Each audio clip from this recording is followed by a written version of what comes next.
Hey guys, today we are talking about conditional statements. So, first off, a conditional statement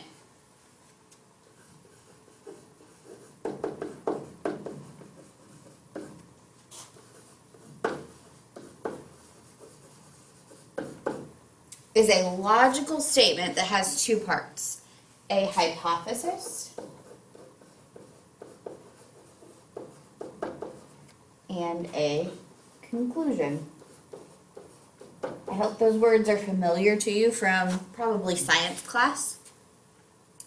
When a conditional statement is written in the if-then form, the if part contains the hypothesis, and the then part contains the conclusion.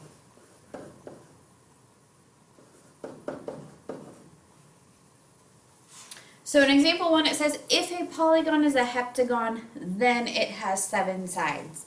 Go ahead and pause the video and write out what you think the hypothesis and conclusion is for that statement.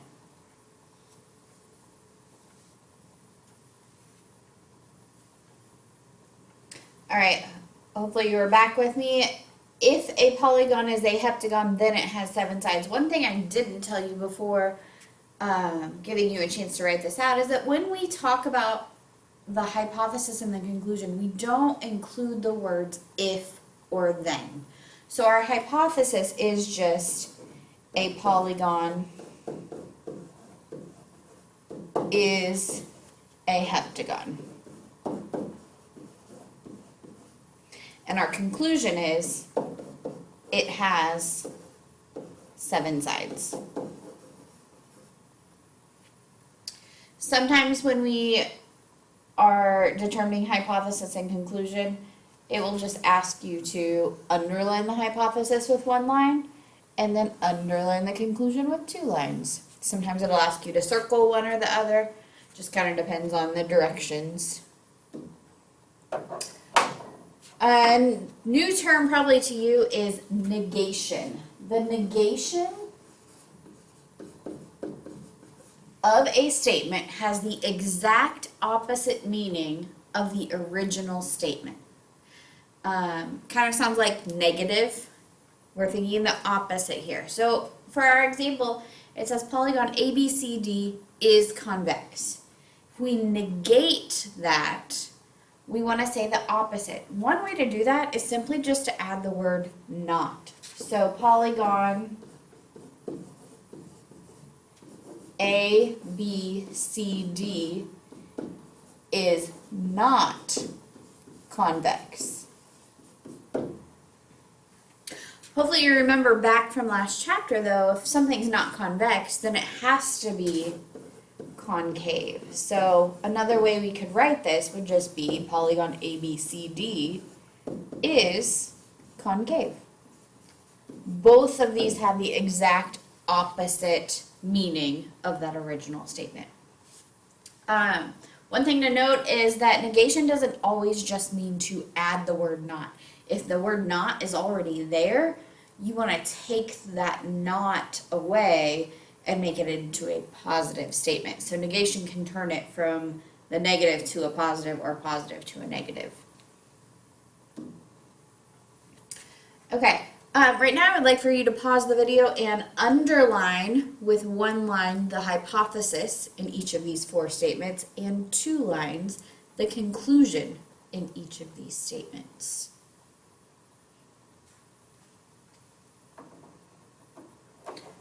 Hopefully you're back with me.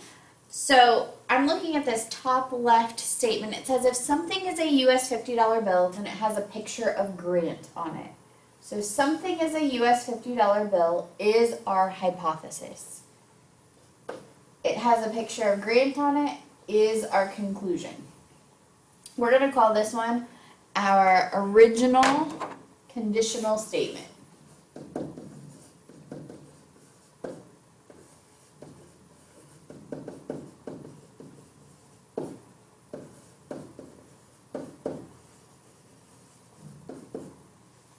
Now, I don't know if any of you have access to a $50 bill with you right now, but If you have a $50 bill, does it in fact have a picture of Grant on it? If you don't have one in front of you, I will tell you that yes, it does. So that means that this statement is true. So if you have a $50 bill from the United States, it's going to have a picture of Grant on it. All right, I'm going to move over to the top right here. If something has a picture of Grant on it, then it is a US $50 bill. So if something has a picture of Grant on it, is our hypothesis. It is a US $50 bill, is our conclusion. Look back to that original conditional statement. What happened there? Hopefully you notice that we switched the hypothesis and conclusion. When we switch the hypothesis and the conclusion, that's called the converse of the original statement. So that's the converse.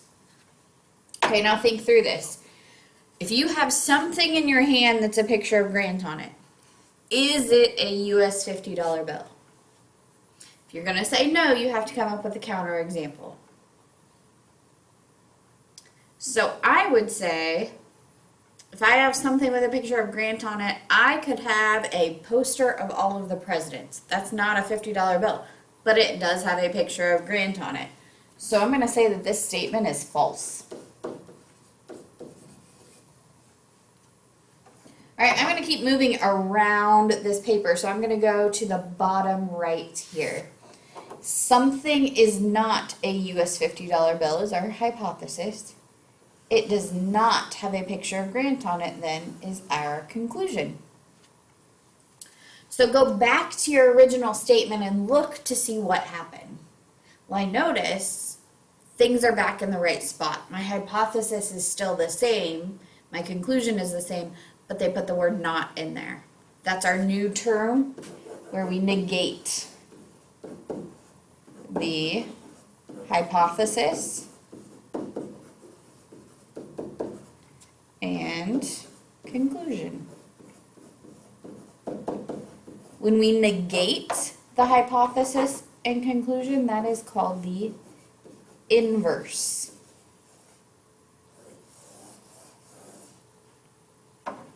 Okay, so I have something in my hand that is not a $50 bill. Can you tell me for sure that that something in my hand does not have a picture of Grant on it? Again, I'm going to say no here. What if I had that poster again of all the presidents? That does have a picture of Grant on it, so that proves that statement false.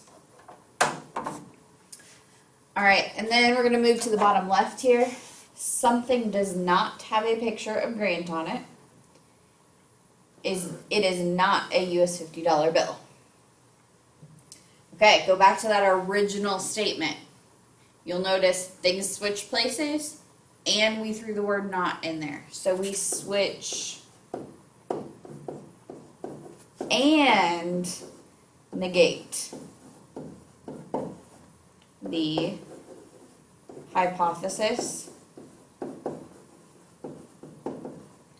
and conclusion. When we do that, that's called the Contra Positive.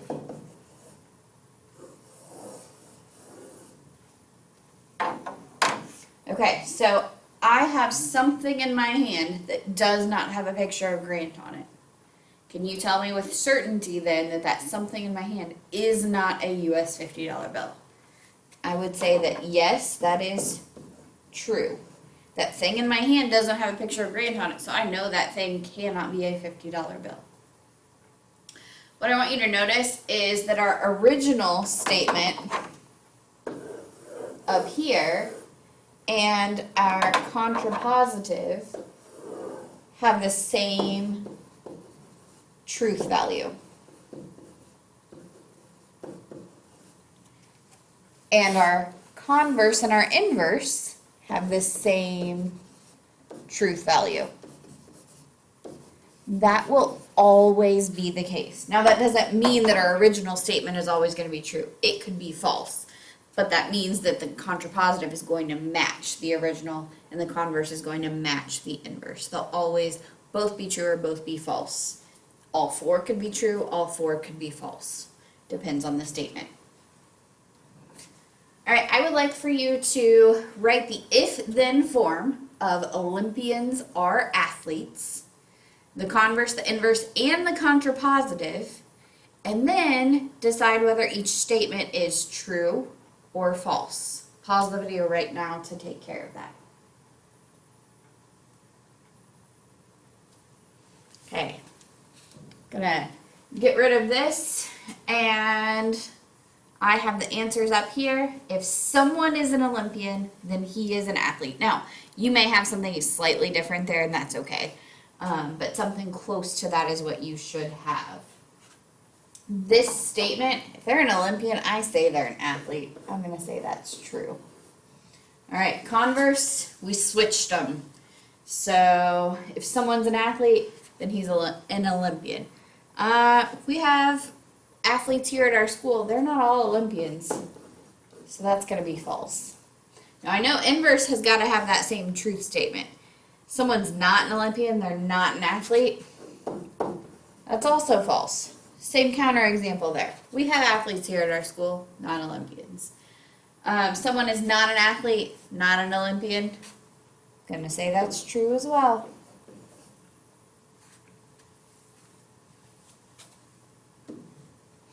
All right, we are talking about perpendicular lines.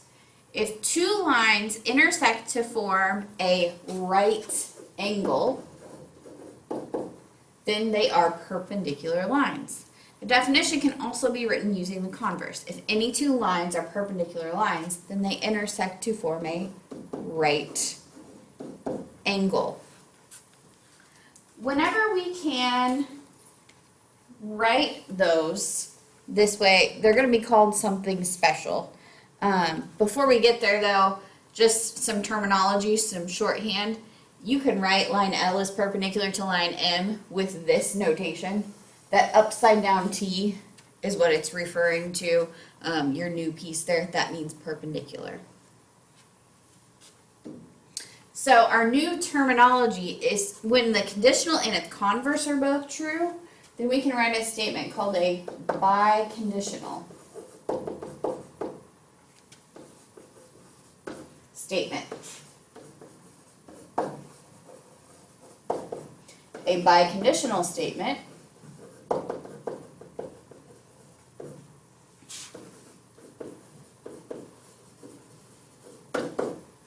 is a statement that contains the phrase if and only if. So if we write our definition of perpendiculars biconditional, we would say something like two lines intersect to form a right angle if and only if they are perpendicular lines.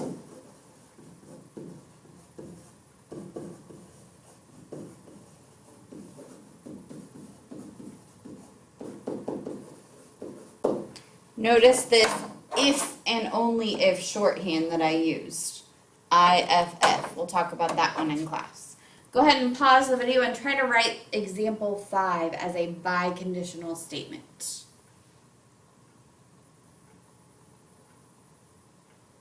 Okay, one of the ways you could have done this is if a student is a boy, he will be in group A.